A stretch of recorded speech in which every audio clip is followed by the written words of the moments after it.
নাফরমান ডানের দিকে তাকাবে মাটি, বামে দেখে মাটি, নিচে মাটির বিছানা, উপরেতে চাপা মাটি, ভাইগা যাইতে পারবা না।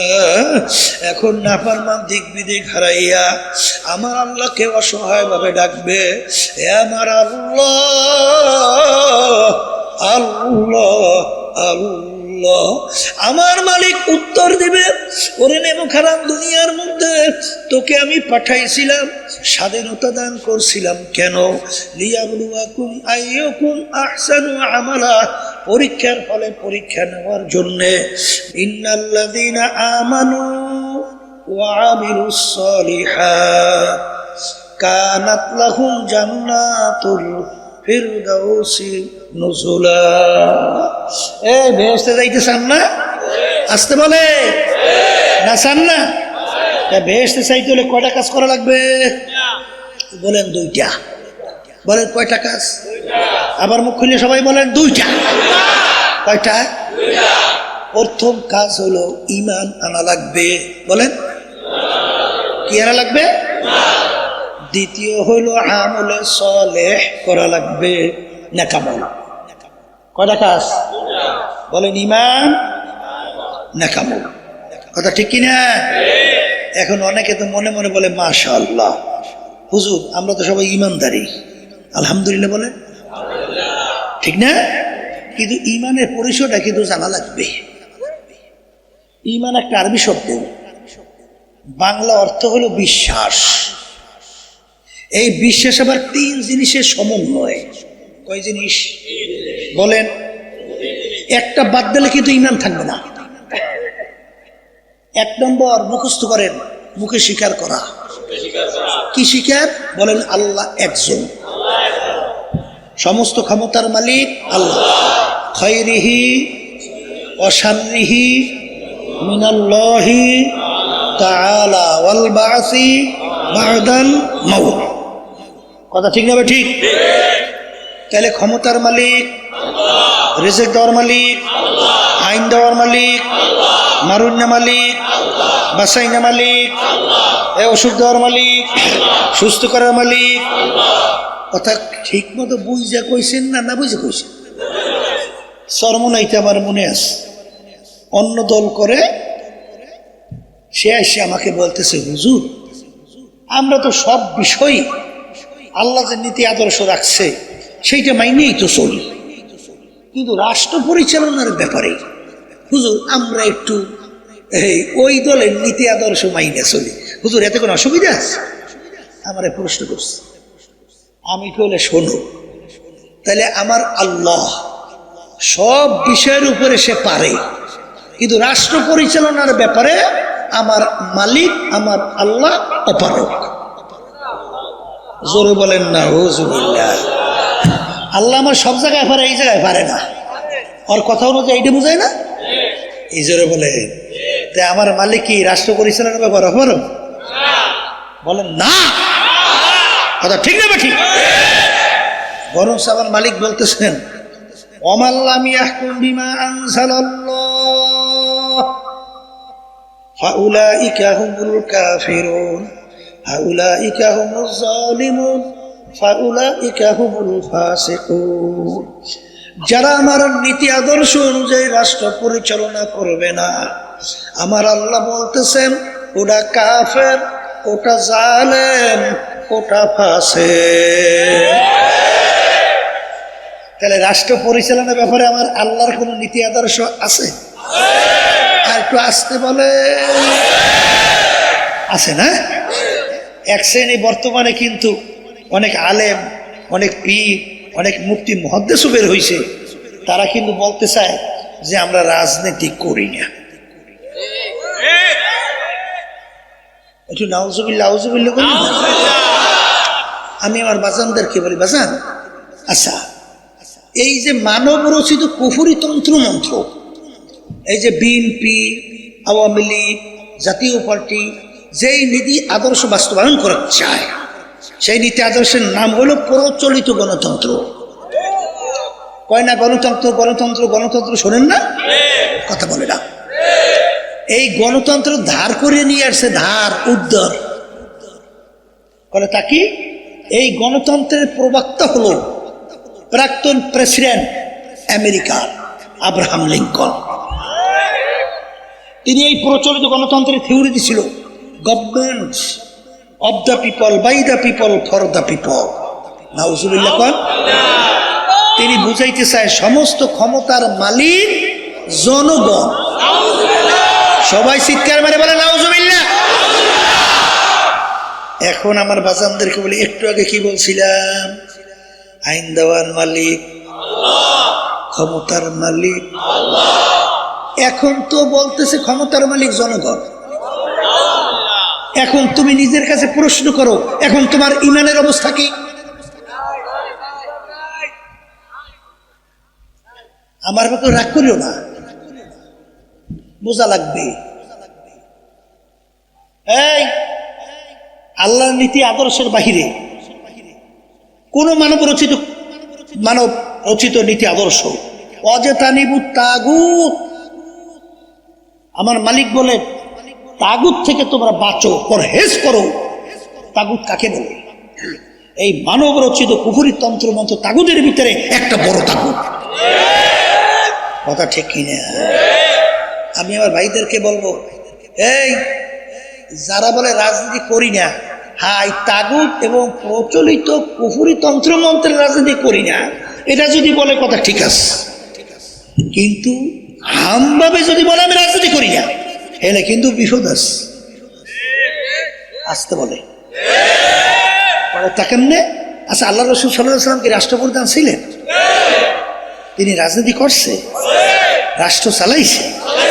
আচ্ছা, সাহাবায়ে কেরামরা রাষ্ট্রপ্রধান ছিলেন, রাষ্ট্র চালাইছে। তাহলে এখন যদি কেউ বলে যে এইটা আমি করি না, পছন্দ করি না, তাহলে আল্লাহ রসুল সাল্লাল্লাহু আলাইহি ওয়াসাল্লামের কাজটাকে অপছন্দ হয় না? আল্লাহর হুকুমের বিরুদ্ধাচরণ হয় না? তাহলে তার দরবেশের কোনো লাভ আছে? পীরগিরির, মুফতিগিরির, মুহাদ্দিসগিরির, এই খানকা দরবেশ কোনো লাভ আছে? এই আল্লাহর বান্দারা, বুজুর্গি কি নেহি হামকো জরুরত, গোলাম আপনা বানালে খোদায়া। আল্লাহর ওলিরা মালিকের কাছে দোয়া করতেন, মালিক কোন বুজুর্গি, কোন দরবেশি তোমার দরবারে চাই না, দয়া মায়া করে তুমি আমাকে তোমার গোলাম হিসাবে কবুল করে না। সবাই বলেন আল্লাহুম্মা আমিন। আর গোলাম হিসাবে কবুল করে নাও। গোলাম কাকে বলে? গোলাম পুরুষদেরকে বলে গোলাম, আর মহিলাদেরকে বলে বান্দি। কথা কয় না? কি জোরে বলেন, কথা ঠিক না বসি? এই জন্য দোয়া করেন, আল্লাহ তুমি আমাকে তোমার গোলাম বান্দি হিসেবে কবুল করে নাও। আর গোলাম কাকে বলে? গোলাম বলা হয় মালিকের হুকুম অনুযায়ী চলার নামই হলো গোলাম। কথা বলো না, জোরে বলেন, কথা ঠিক না বেঠিক? এই জন্য দেখবেন আবদিয়াতের দরজা সবচেয়ে বড়। আবদিয়াতের দরজা, কারণ আমার মালিক তার রাসূলের ব্যাপারে, আমাদের নবীর ব্যাপারে আমার মালিক বলেন আবদুহু ওয়া রাসূলুহু। কথা বলে না? আগে রসুল বলছে না আব, আস্তে আস্তে বলে। আগে কি বলছে? আগে আমার বান্দা, এরপরে আমার রাসূল। তাহলে আবদিয়াতের দরজা সবচেয়ে বড়। কথা ঠিক না ঠিক? এই দরবেশি বাদ দাও। দরবেশ দিয়ে হবে কি? গোলাম হও, মালিকের গোলাম হও। কথা ঠিক না ঠিক? আমি পছন্দ করি না। আপনারা এই দরবেশি দিয়ে আমার মালিক কি করবেন? বনে ইসরাইলের ঘটনা, 1000 বছর আল্লাহর বান্দা ইবাদত করছে। কত বছর? রাত্রে জায়গা সেজদায় হইয়া মালিকের ডাকে, দিনে রোজা রাইখে রাইখে আল্লাহকে ডাকে। এরকম 1000 বছর চলে যাওয়ার পরে মনের ভিতরে একটু খেয়াল আসছে যে ইবাদত করছি এর বিনিময়ে পারো যাইবে বেহেশতে যাইতে পারবো। হাদিসের ঘটনা, কিয়ামতের ময়দানে আল্লাহ রাব্বুল আলামিন যে জাহান্নামের আগুন জ্বালাবে, ওই আগুনের কাছে নিয়ে আল্লাহর বান্দাকে দাঁড় করবে। আগুনের ধাপ তার শরীরে পৌঁছতে পৌঁছতে কলিজা শুকাইয়া পানির জন্য যখন চিৎকার করতে থাকবে, ফেরেশতাদেরকে বলবে যাও পানি নিয়ে বান্দার কাছে যাও, কিন্তু বিনা মূল্যে পানি পান করাবা না। এক গ্লাস পানি পান করাইও, বিনিময় 1000 বছরের ইবাদতের সওয়াব। কত বছর? 1000 বছর যে ইবাদত করছে, এই সমস্ত সওয়াব যদি তোমাকে দিতে পারে, তাহলে বিনিময়ে এক গ্লাস পানি পান করাইও। ঘটনা তাই হবে। বান্দাকে জাহান্নামের পাশে নিয়ে দাঁড় করবে, আগুনের ধাপ শরীরে লাগতে লাগতে কলিজা শুকাইছে, পানি খেয়ে চিৎকার মারতেছে। ফেরেশতা পানি নিয়ে যখন কাছে যাবে, ভাই আমাকে এক গ্লাস পানি পান করান। এই বিনামূল্যে পানি দেই না। বলে মূল্য পাবো কোথায়? বলে তুমি যে 1000 বছরে ইবাদত করছো, সমস্ত সব যদি আমাকে দিতে পারো, এর বিনিময়ে এক গ্লাস পানি পান করাবো। এখন পানির পিপাসা যার লাগে সে তো বোঝে। গরমের দিনে অনেক সময় রোজা রাইখা তখন ক্ষেত খামারে কাজ করে, মাগরিবের আগে আগে পালা কি হয়, মনে হয় যদি এক পুকুরের পানি খাইলেও মনে হয় 30টা মেটবে না। এই কথা ঠিক না বেঠে? এখন আল্লাহর বান্দা কলিতে তো পানিতে শুকাইস, এখন পানি যে 1000 বছরে ইবাদত দেবা, বিনিময়ে এক গ্লাস পানি। ভাই আমি পানি দিয়ে করবো কি? ওখানে কোন মাইকে বাড়ি খাওয়া, এই দেওয়ালের লাগে মাইকে, হ্যাঁ কোন জায়গায় বাড়ি? দেওয়ালের বিল্ডিং এর দিকে মাইক ফিরেছে কোনটা যে বাড়ি খায়? তাই ফিরে না হলে বাড়ি খেয়ে দেবেন, হাও কথা কইলে হইবে না। কোন হরের জন্য ওদের ফিরে নাও আছে কথা বলছি। যাই যে কথা বলতে চাইছিলাম, যে যখন নাকি সে পানি পান করবে, আল্লাহ রাব্বুল আলামিন ডাক দিয়ে বলবেন, বান্দা দাঁড়াও, আজকে এক গ্লাস পানির বিনিময়ে 1000 বছর ইবাদতের সওয়াব তুমি দিয়া দিলা। আর তোমাকে দুনিয়ার ভিতরে আমি যে লক্ষ লক্ষ হাজার হাজার গ্লাস পানি পান করালাম, এর বিনিময় আমাকে কি দিবা? এই বিনিময় দিয়া তারপর সামনে যাও। বান্দা সেজদায় পড়ে কান্দে আর বলবে, মালিক তোমার রহমত ছাড়া বেহেশতে যাওয়ার কোনো উপায় নাই। আমার বাজানদেরকে বলবো, পর্দারে মা বোনদেরকে বলবো, আমরা নামাজ পড়ি কেন? আমার মালিকের হুকুম পালন করার জন্যে। বলেন কথা ঠিক কিনা? আমরা রোজা রাখি কেন? বলেন মালিকের হুকুম পালন করার জন্যে। আমরা পর্দা কেন করি? মালিকের হুকুম পালন করি। আমরা হজ যাকাত আদায় কেন করি? মালিকের হুকুম পালন করি। আমরা সুন্নাত তরিকায় কেন চলি? মালিকের হুকুম পালন করি। কিন্তু সবসময় মনে রাখো, আমার মালিক কিন্তু বলছেন, কুল হুয়াল্লাহু আহাদ আল্লাহুস সামাদ। আমার মালিক বলেন, আমি বেনিয়াজ বেপরোয়া। তামাম দুনিয়ার সমস্ত মানুষ কিয়ামত পর্যন্ত যদি আমার নাফরমানি করতে থাকে, এতে আমার কোনো ক্ষতি নাই। কিয়ামত পর্যন্ত যদি সমস্ত বান্দা বান্দি সেজদায় পড়িয়া আমার শুকরিয়া আদায় করে, এতে আমার কোনো এক বিন্দু লাভ নাই। এই আল্লাহর বান্দারা, পর্দার মা বোনেরা, তোমার আমার নামাজ দিয়ে আমার মালিক কি করবেন? আমার মালিকের কি কোনো নামাজের দরকার আছে? ওটা আসতে বলে দরকার আছে? এই আমাদের রোজার তার কোনো দরকার আছে? এই অন্যান্য হজ যাকাত আমাদের কোনো আল্লাহর দরকার আছে? তাহলে আমরা পালন করি কেন? বলেন হুকুম পালন করি। আবার জোরে বলেন।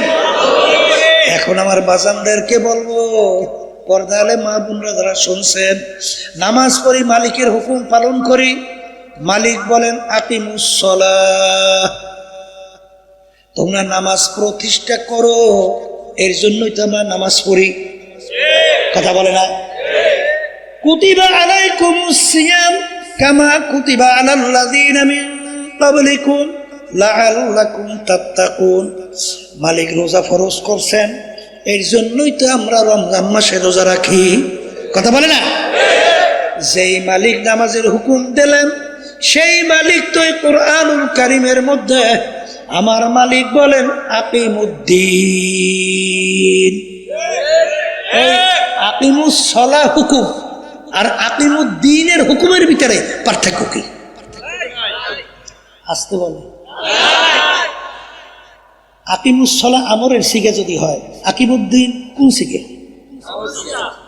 আসতে বলে হ্যাঁ। তাই তুমি রাষ্ট্রীয় পর্যায়ে আল্লাহর দিন বাস্তবায়নের জন্য তুমি যদি বলো আমি রাজনীতি করি না, তা তুমি কোন নীতিটা করো?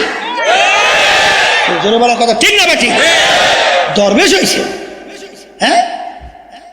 আমার মালিকের কাছে তোমার আমার ইবাদত কোনো মূল্য আছে? আমার মালিক দেবের হুকুম অনুযায়ী চলি কিনা, এই জন্য আমাদের দুনিয়াতে পাঠাইছেন। লিয়াবলুয়াকুম আইয়ুকুম আহসানু আমালা, পরীক্ষার জন্য, পরীক্ষার হলের মতো যে আমার হুকুম অনুযায়ী কে চলে কে চলে না। কথা ঠিক কিনা? তাইলে সর্বপ্রথম আমাদের ঈমানকে নির্ভেজাল করতে হবে। কি কি নির্ভেজাল? কি? সবাই মুখ খুলে বলেন কি?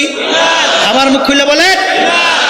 ঈমান যদি নির্ভেজাল না হয়, সামনে যে বলবো আর একটা কাজ আমল, আমলের কোনো মূল্য নাই।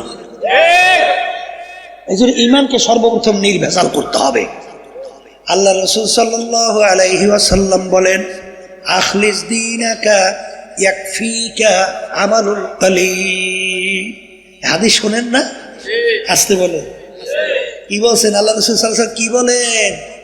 তোমাদের ঈমানকে নির্ভেজাল করো, তোমাদের ঈমানকে স্বচ্ছ করো। যদি ঈমান তোমাদের স্বচ্ছ নির্ভেজাল হয়, অল্প আমল নেক করবা, নাজাত পাইয়া জান্নাতে চলে যাবা। আমি বলছি না, আল্লাহ রাসূল সাল্লাল্লাহু আলাইহি ওয়াসাল্লাম বলছেন। এই মুখ খুলে বলেন কি বলছেন? তাহলে ঈমান কি করা লাগবে? বলেন নির্ভেজাল। আবার বলেন। এখন বলেন আইন দেওয়ার মালিক কে? মুখ খুলে বলছেন না চুপ করে বসে দিয়েছ? বলেন আল্লাহ। ক্ষমতার মালিক কে? হ্যাঁ, তাহলে আইন দেওয়ার মালিক আল্লাহ, ক্ষমতার মালিক আল্লাহ। তাই আব্রাহাম লিঙ্কন পাইলেন কই? মাও সুতুন পাইলেন কই? লেনিন পাইলেন কোথায়? কার্ল মার্কস পাইলেন কোথায়? এই ইন্দিরা গান্ধী, জওহরলাল নেহরু তা পাইলেন কোথায়? আছে কোথাও? কি জোরে বলে? পাওয়া যায়? যায় যায় কোনোদিন পাওয়া যায়? তবে এর পরেও যদি কেউ এদিকে ওদিকে ঘোরে, তাহলে সেই আল্লাহর বান্দা বান্দীদেরকে শুনেই রেখে যায়। কিয়ামতের ময়দানে ওই সত্য কোরআনুল কারীমের মধ্যে আল্লাহ রাব্বুল আলামিন কি বলছেন? ইয়াওমা নাদউ কুল্লা উনাসিন বিইমামিহিম। আমার মালিক কিয়ামতের ময়দানে প্রত্যেকটা মানুষকে তার দলের নেতা নেত্রীর সঙ্গে ডাকবে। এখানে কি একজন দুইজন না সব মানুষ? আবার একটু মুখ খুলে বলেন। প্রত্যেকটা মানুষকে আমার মালিক তার দলের নেতা নেত্রীর সঙ্গে ডাকবে। এই যে কোরআন কারীমে আয়াত শুনাইছে। ডাকার পরে আমার মালিক বলবেন তোর দলের নেতা নেত্রী যেদিকে যায় ওদের পিছনে পিছনে সেই দিকে চলে যা। এক কথায় তোমার নেতা নেত্রীর যেখানে জায়গা, আমার আল্লাহ বলেন তোরও সেইখানে জায়গা। এই কি কোরআন কারীমের আয়াত না ভিন্ন বানাইয়ে বলছি? তাহলে অনেকে এই কথা শুনতেছে না, তাহলে এই আয়াত বাদ দেব? আসতে বলে বাদ দেব? তাইলে কিয়ামতের ময়দানে আল্লাহ রাব্বুল আলামিন প্রত্যেকটা মানুষকে তার দলের নেতা নেত্রীর সঙ্গে ডাকবে। তার দলের নেতা নেত্রীর যেদিকে রাস্তা, আল্লাহ বলবেন তোরও সেই রাস্তা, তোর নেতা নেত্রীর যেখানে জায়গা তোরও সেখানে যাও। কি বুঝে আসতে চায় না? না আসে। এই জন্য আমার বাচ্চাদেরকে বলবো, পর্দা আলে মা বোনে যারা শুনতেছে, বুখারী শরীফ হাদিসের ভিতরে আসছে আল্লাহ রাসূল সাল্লাল্লাহু আলাইহি ওয়াসাল্লাম বলছেন মান তাশাব্বাহা বিকওমিন ফাহুয়া মিনহুম। সহিহ হাদিস। আল্লাহ রাসূল সাল্লাল্লাহু আলাইহি ওয়াসাল্লাম বলেন, দুনিয়ার ভিতরে তুমি যেই দলভুক্ত হইয়া চলবা, যেই দলের নেতা নেত্রীকে নেতা নেত্রী হিসেবে মানবা, আল্লাহ রাসূল সাল্লাল্লাহু আলাইহি ওয়াসাল্লাম বলেন, কিয়ামতের ময়দানে তুমি ওই দলভুক্ত হইয়া উঠবা এবং ওই দলের নেতা নেত্রীর সঙ্গে তোমার হাসর হবে। এক কথায় মুখস্থ কইরা বাড়ি করে যাওয়া লাগবে, যার সঙ্গে যার মোহাব্বত তার সঙ্গে তার কিয়ামত। বলেন বলেন, যার সঙ্গে যার মোহাব্বত তার সঙ্গে তার কিয়ামত। কথা ঠিক কিনা? এই দিনের বুঝ আল্লাহ অনেক মুসলমানদের ভিতরে এমন ভাবে দান করছে, আল্লাহু আকবার। আমার মনে আছে সরমনা ইউনিয়নে আমি যখন 2003 সালে নির্বাচনে চেয়ারম্যান হিসেবে ক্যান্ডিডেট হয়েছি, মানে নির্বাচনে চেয়ারম্যান হিসেবে দাঁড়াইছি। সোজা জায়গায় বসে দাঁড়াবার পরে এই আল্লাহর বান্দীদের মধ্যে আল্লাহ দিনের কত মোহাব্বত আছে শোনেন। পর্দালে মা বোনরা শুনে রাখেন। এখন ওই আল্লাহর বান্দির স্বামী আসিল আমাদের বিরুদ্ধে, মানে ইসলামের বিরুদ্ধে, অন্য দলের। এখন ওই আল্লাহর বান্দি ঘরের স্ত্রী, সে সিদ্ধান্ত নিয়েছে ভোট দেবে ইসলামের পক্ষে আমাকে। আর স্বামী বলতেছে কথার কথা, তোরে খাওয়াইল আমি, বরণ পোষণ দেই আমি, এই পোশাক দেখি না দেই আমি, আমার কথা শুনবি না, তুই ভোট দিবি আমার কথার বাইরে। ঝগড়া বাজতে এক পর্যায়ে এমন বদমাইশ ওই স্বামীরা, ও ছুরি না জানি দাও দিয়া ওর হাতের উপরে কোপতেছে, নাউযুবিল্লাহ মিন জালিক। তখন একটা আঙ্গুল কাটতে পড়ে গেছে। কথা বলছেন? তারপর ওই আল্লাহর বান্দি তাকে ওই আঙ্গুল কাটার পরেও ইসলামের পক্ষে ভোট দেওয়া থেকে ফিরেতে পারে না। ও ভোট দিছেই দেশ। কেমন বুঝতেছে? আর এক শ্রেণী বর্তমানে শোনা যায় 1000 টাকা, 5000 টাকা। এই বর্তমানে একটা ইলিশ মাছের দাম 5000 টাকা। তাই তোর ইমানের দামে একটা ইলিশ মাছের দামও হয় নাই। একটা ছাগলের দাম আছে 20,000 30,000 টাকা। তাই তোমার ইমান একটা ছাগলের দামও হয় নাই। হ্যাঁ, বর্তমানে এক সিনেমার বাগানরা আছে, পর্দালে মা বোনেরা আছে, আল্লাহ মাফ করুক, নাই এইটাই ভালো, একদারও থাকতে হবে। আছে তো কিছু থাকতে পারে। কথা ঠিক না ভাই? ঠিক। এই 500 টাকার বিনিময় ইমান বিক্রি করে। আল্লাহ মাফ করিয়ে দেন, আমাকে সহ সবাইকে মাফ করে দেন। এই জোরে বলে কথা ঠিক কিনা? দেখেন দিনের জজবা কিভাবে তাদের ভিতরে আল্লাহ ঢুকাইছে। এই লক্ষ্মীপুর এক আল্লাহর বান্দা আর্মিতে চাকরি করত, ক্যাপ্টেন ছিল, আর্মির ক্যাপ্টেন, বুঝছেন? আল্লাহর বান্দা আল্লাহ এমন দিনের বুঝ দিয়েছে, একা ইসলামী আন্দোলনের পক্ষে প্রায় 700-র মতো সদস্য বানাইছে। চরমনাইতে তালিম তরবিয়াতে আসছে। আসার পরে বলতেছে, হুজুর সদস্য ফরম কিন্তু এখন আমার পকেটে আসছে। মানে লক্ষ্যবিদ্যা চরমনাই আইছে তালিম তরবিয়াতে, সেই বুঝছে, সেখানে ওই সদস্য বড় পকেটে। কেমন আল্লাহ ভিতরে জজবা, দিনের পক্ষে একটা লোক যদি আনতে পারি, কিয়ামতের ময়দানে তো আল্লাহ ওসিলা ধরে ধরে মাফ করবে। কথা বলে না? তাহলে একটা লোক যদি আমি জাহান্নামের রাস্তা থেকে যদি বেহেশতের রাস্তায় উঠিয়ে দিতে পারি, এই ওসিলায় যদি আল্লাহ আমাকে মাফ করিয়ে দেয়। সে এখন গেছে আমেরিকায়, সেখানে এমনভাবে কাজের গতি বাড়াইছে, কয়েকদিন আগে আমেরিকায় আমরা কমিটি বানাইছি, সেই কমিটির ভিতরে এই আল্লাহর বান্দা সেখানে যাইয়া সেক্রেটারি হয়ে গেছে। কি তাইলে বুঝা গেল সে আলেম না, তারপরও দিনের বুঝ একটা জ্বালাপোড়া কিভাবে ভিতরে তৈরি হয়েছে। আর এক শ্রেণী বর্তমানে আছে, পেট ডলে খায়, ঘুমায়, আর গরু ছাগলের মতে আগে আর মতে জীবন শেষ করিয়া এইবার মাটির তলে যাইও, এইবার মাটির লেগে মিলিয়া যায়। আছে না? ওরা চিন্তা করে আমাদের জীবিত গরু ছাগলের মতোই। কি শোনেন, 53 বছর বাংলাদেশ স্বাধীনতার বয়স শেষ, 54 বছর চলছে। কি যেই দেশের ভিতরে 92 জনের মতো মুসলমান 100-র মধ্যে, যেই দেশের ভিতরে আলেম ওলামা তোলাবার অভাব নাই, কথা হয়, যেই দেশকে মসজিদের নগরী বলা হয়, ঢাকা বাংলাদেশের রাজধানী, সেই দেশের মধ্যে ইসলাম নামক এই নীতি আদর্শটা পরাজিত। কথা বলে না? তাই পরাজিত যদি হয় তখন আল্লাহ রসুলের সামনে কি উত্তর দেবা? আল্লাহর সামনে কি উত্তর দিবা? এই জন্য আমার আব্বাজান রহমাতুল্লাহি আলাইহি তিনি বলতেন, পীর মুরিদি বড় মজার জিনিস। পীর মুরিদি কি সম্মানের কোনো অভাব আছে? মন্ত্রীরা এমপিরা আইসা পায়ে সালাম দেবে, মাথাটা নিচু করিয়া দেবে, হুজুর আমার জন্য একটু দোয়া করে। এমপির এসে সম্মান দেখায়, মন্ত্রী এসে সম্মান দেখায়, হাদিয়া তো হবার অভাব নাই। এই কিন্তু রাজনীতি পটটা তো কাটাযুক্ত পিচ্ছিল। এই রাজনীতি করতে যাইয়া এখন বাংলাদেশে আমাদেরকে মারিয়ে ফেলাবার জন্য, সাইজ করার জন্য একদল ঘোষণা দেয় না? না শোনেন নাই? শোনেন কিছু আমাদেরকে আবার বলে না, এই এই মিথ্যা এবং কি নেশা খায় মিথ্যা বলে সাহেব স্লোগান শোনেন না? এই পথে যদি না থাকতাম তাহলে এই গালি শোনা লাগবে? এই যারা এই গালি দিয়ে হেরাই দিয়ে ফাউসিয়ে সালাম দিয়ে দোয়া চায়,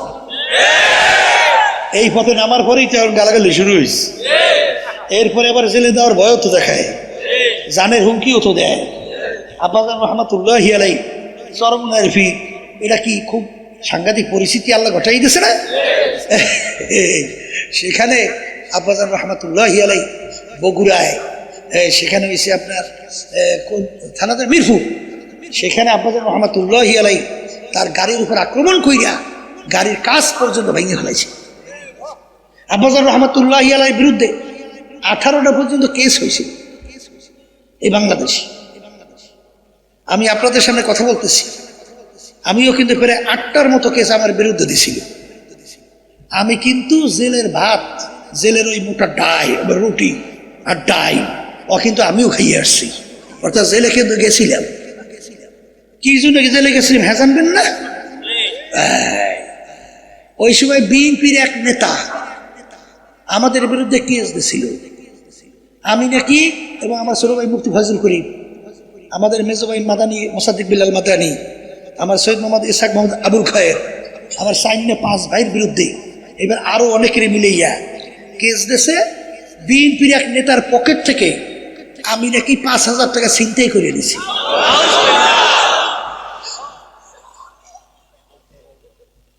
কথা বলছে? এই কেস দিয়েছে। কেস দেওয়ার পরে দেখেন কোন দেশে বসবাস করেন। যেখানে ঘটনা দেখাইছে সেখানে আমি উপস্থিত ছিলাম না, বিশেষের এক বাজার ছিলেন তো। আমি এসেছিলাম তখন বাড়িতে, আমার চোখে আসলে অসুখ, মানে সাংঘাতিক, চোখ দিয়ে চাইতেই কষ্ট, এরকম অবস্থা। তাই সেখানে বরিশাল আদালত ম্যাজিস্ট্রেট এই গ্রাউন্ডের উপরে আমাদেরকে 5 বছর সাজা দিয়ে দিচ্ছে। কয় বছর? এখন আমাদের বিরুদ্ধে 5 বছর সাজা দেওয়ার পরে আমাদের জেলে যাওয়া লাগছে। জেলে যাইয়া রুটি আর ডাল তেল খাইটাই আসছি। আসার পরে হাইকোর্ট করলাম, সেখান থেকে জামিন দিল। ওরা পাওয়ারে ক্ষমতায় সঙ্গে সঙ্গে ওই রায়কে ভ্যাকেট করিয়া আমরা সুপ্রিম কোর্ট ফুল সিঙ্গেল বেঞ্চে আবার 5 বছর সাজা বহল। এখন আমাদের কোর্ট কোথায়? ফুল বেঞ্চ। কথা কয় না? এখন ফুল বেঞ্চে আমরা আবার আপিল করব, যেই বিচারক সিঙ্গেল বেঞ্চে আমাদের বিরুদ্ধে রায় দিয়েছে সাজা বহল, কয়েকদিনের ব্যবধানে ওই বিচারক প্রধান বিচারপতি হয়ে গেছে। এখন আমরা যদি আপিল করি তাহলে আবার তারপরে করতে হবে। এখন আমাদের হুঁশ আছে, তাহলে খোদা না কাছে আমার মতো একটা ছেলে যদি 5 বছর জেলে কাটায়, আমার জীবনের কি থাকে? কোন দেশে বসবাস করে?